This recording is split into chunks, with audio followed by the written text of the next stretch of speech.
result of this is they have no understanding of the mechanics of the ego.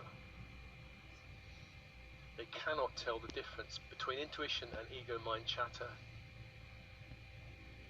Many simply follow the voice of fear and have no idea why the outcomes they receive are so poor. All of these various levels of block or interference sever our connection to our GPS. And more than that, they sever or block us knowing our authentic self, our true nature. So let's take a look at our internal GPS. Our gut instinct is our body's innate wisdom.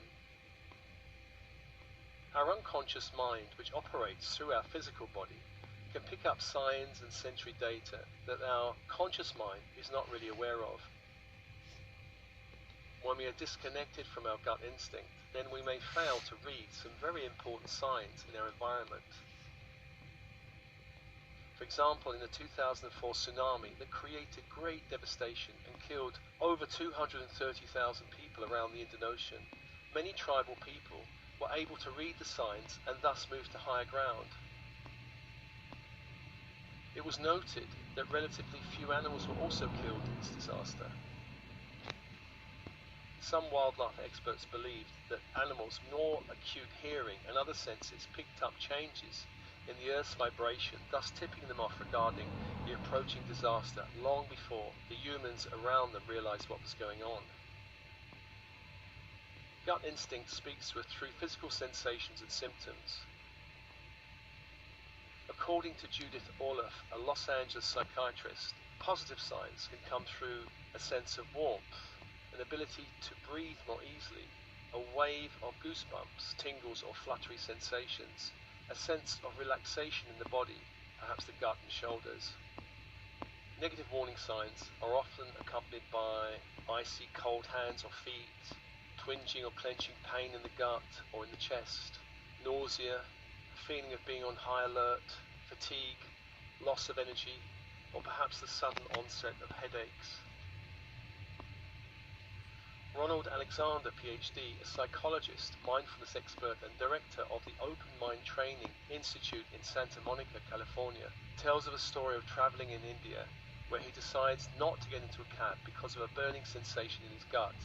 He later saw the driver being arrested in the train station for suspected robbery. He says he typically feels impulses in his chest or stomach warning him.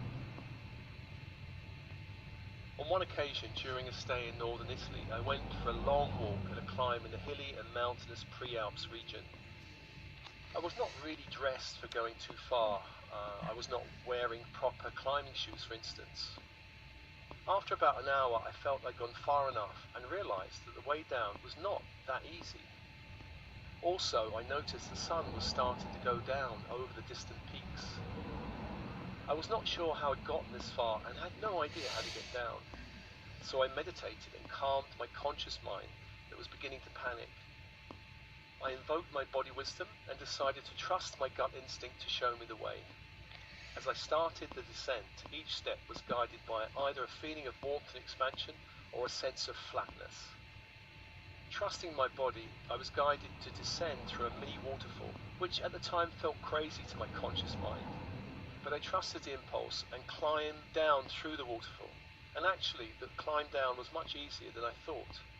I somehow also managed to avoid getting wet. Gut instinct is different from intuition. With gut instinct, we are being led through the body, centered in the lower three energy centers, the base, sacral, and solar plexus. Intuition, on the other hand, is felt through the higher centers, the heart, the throat, the third eye and crown. Intuition involves a creative partnership between the conscious, unconscious, and higher conscious minds. Intuition can help us make better choices in life. It can guide us towards greater happiness, success, awakening, and so on. Intuition does not simply rely on the unconscious mind picking up data in the environment. It relies on information coming through the higher mind that is aware of possibilities, opportunities, and challenges that await in our future timeline. To To give an example of intuition from my own life, when I was working at Alternatives, a not-for-profit company based in central London, we received a phone call in the office. My colleague took the call. He called out across the room saying, "Has anyone heard of an author called Eckhart Tolle?" And this was before he was really known in the UK. I had such a strong impulse, I just said, "Just book him." We agreed on the spot to put him on for a talk. The talk, which happened 4 to 5 months later, was a sellout of around 900 people, with 400 people being turned away at the door. Following the success of this talk, Alternatives put him on for a workshop, which was the best attended workshop to date then, with over 1,000 people in attendance. Now, of course, Eckhart Tolle is a household name. Our ancestors knew the importance of gut instinct and also of intuition. For thousands of years, shamans, priestesses used their psychic abilities to help their communities. Often these abilities meant the difference between life and death. If you're a tribal medicine man or woman and you could not divine the nearest food source for your tribe, then the tribe starved and you're out of a job. If you were a medicine healer and unable to heal a patient, then your reputation would suffer, and also, if it happened too often, you'd be out of a job. Here in the modern world, with all its challenges and opportunities, we have such an amazing gift, our brain with a neocortex made up of two halves, a left and right hemisphere. The two parts are connected by a thick cable of nerves at the base of each side. Experimentation has shown that these different hemispheres are responsible for different types of thinking. The left brain is more logical, sequential, rational, analytical, and objective. The right brain is more random, intuitive, holistic, subjective, and synthesizing, looking at the whole picture rather than the detail. The left brain gives us the ability to be practical, create strategies, focus, plan, analyze, structure, understand, and design. The right brain gives us the ability to imagine, dream, fantasize, dare, feel, and intuit. If the rational mind is the analyzer, the intuitive mind is the synthesizer. It creates the picture out of all the small details. It opens us up to the sudden flash of insight that makes everything crystal clear. Becoming whole-brained allows us to access our gut instinct, the impulse from the intelligence of the body, and intuition, a collaboration between conscious, unconscious, and higher conscious minds. It's important to note that using our intuition does not require we stop thinking or stop trusting our logical mind. Intuition is a great tool, but sometimes we may think we're guided by our intuition, where really we're being led by something else, perhaps our fantasy or fear. Knowing the difference between intuition and fear and fantasy is very important. I've noticed that highly intuitive people can be led astray, especially where there's a high emotional charge around something or a high expectation. Perhaps the classic area is romantic relationships. We want a partner, we may have a list of characteristics that need to be fulfilled. A candidate appears, many of the boxes are ticked, yet there are signs that this person is maybe not such a good match. Yet we override our gut instinct and intuition, and further down the line, we scratch our heads wondering, how did we get it so wrong? Despite this, intuition is a great tool, and one that we should use. Most of the great geniuses of history were whole-brain thinkers. For instance, the artist Pablo Picasso, working in a right-brain field, yet demonstrated great left-brain thinking in his many notes about the combinations of colours he used in his art. Albert Einstein, a wonderful whole-brain thinker who created his theory of relativity out of a daydream.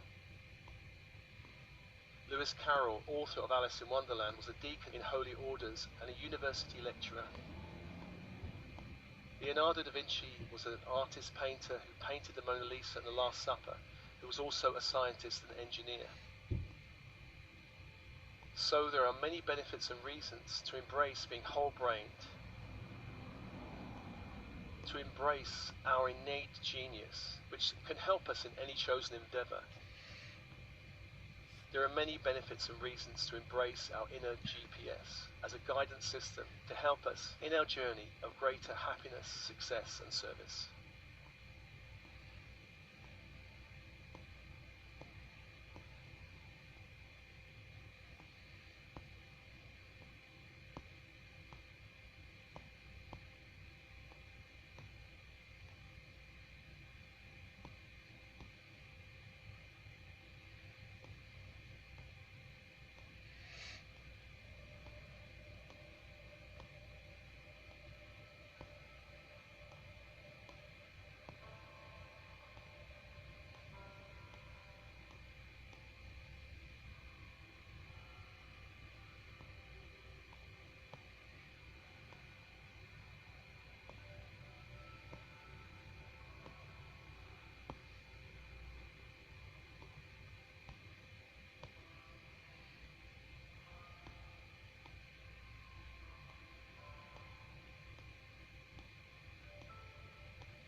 this meditation is offered to you, as always, with love and blessings. Love and blessings.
Welcome to this Golden Mantis transmission.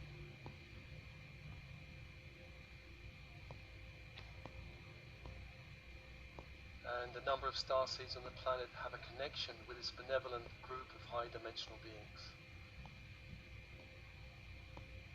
And it's important at this time for those starseeds to connect with the Golden Mantis race of beings.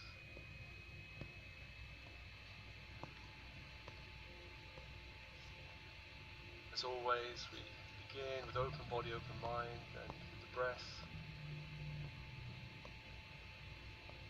bringing in light on the in-breath from the universe around you, 360 degrees into the body, into the cells and bones and blood of the body.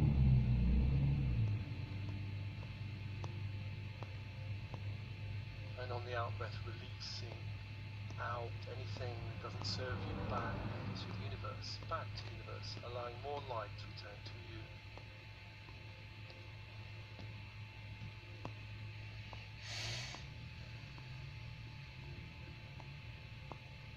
And following that cycle of breath, and as you do so, I call your team spirit of the highest light and resonance, your higher self, oversoul, monadic self, your guides, angels, masters of light who work with you, any healing teams or ascension teams that work with you.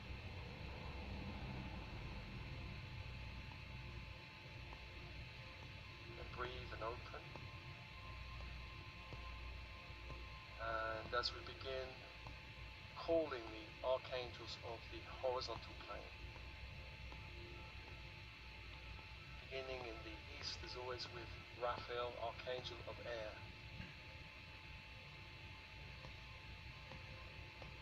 Calling this being of light. And the symbol of that being is the caduceus, the crystal wand, and the two serpents entwined, and where they meet at the top, two golden wings. Focusing on the symbol invokes the angel to you, and the energy of the angel is emerald green fire.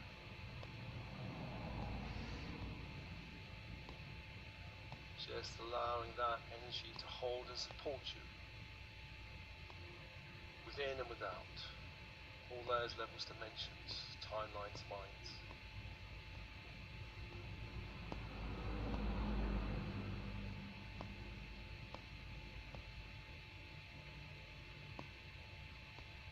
Breathe and open.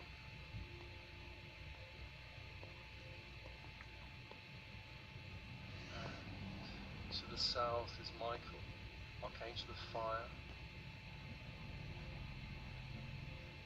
The symbol of this angel is a great sword of light. And the energy is electric blue fire. Invoking that energy into your field to hold and support you internally and externally.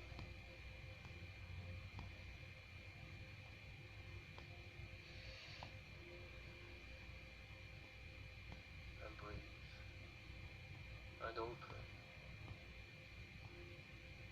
And the third angel is Gabriel of the West, archangel of water. symbol of the angel is a silver chalice, a silver cup. As you focus on that symbol, you evoke the energy of diamond white fire into your field as a waterfall of light.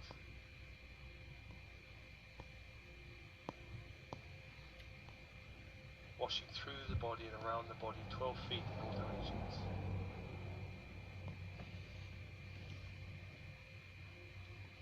Washing away all shadows.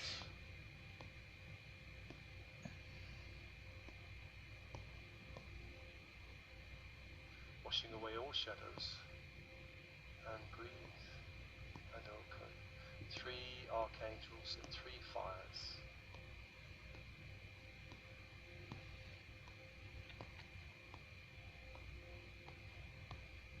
And the 4th angel completing the circle is Uriel, archangel of earth.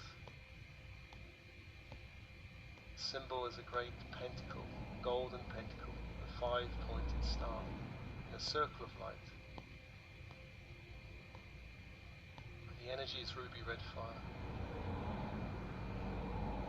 evoking that fire into your field, internally and externally.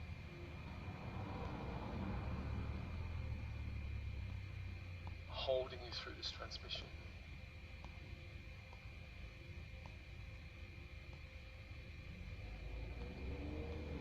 And breathe and open.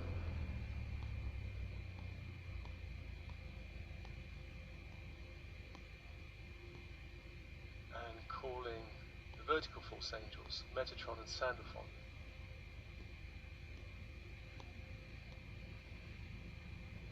Metatron brings down the light from the central sun, through the stargate of our sun, down into the room, golden white fire sealing the room,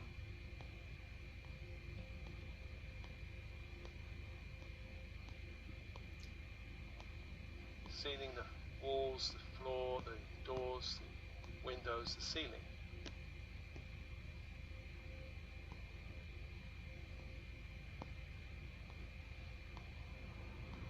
Closing it off from any lower frequency interference. And bring the energy also down through the head. As the crown chakra opens.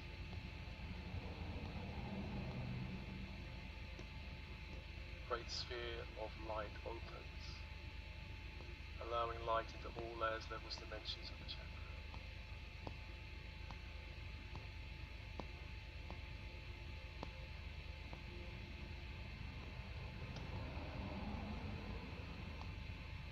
Third eye opens, a great sphere of light opens, allowing light into all layers, levels, dimensions,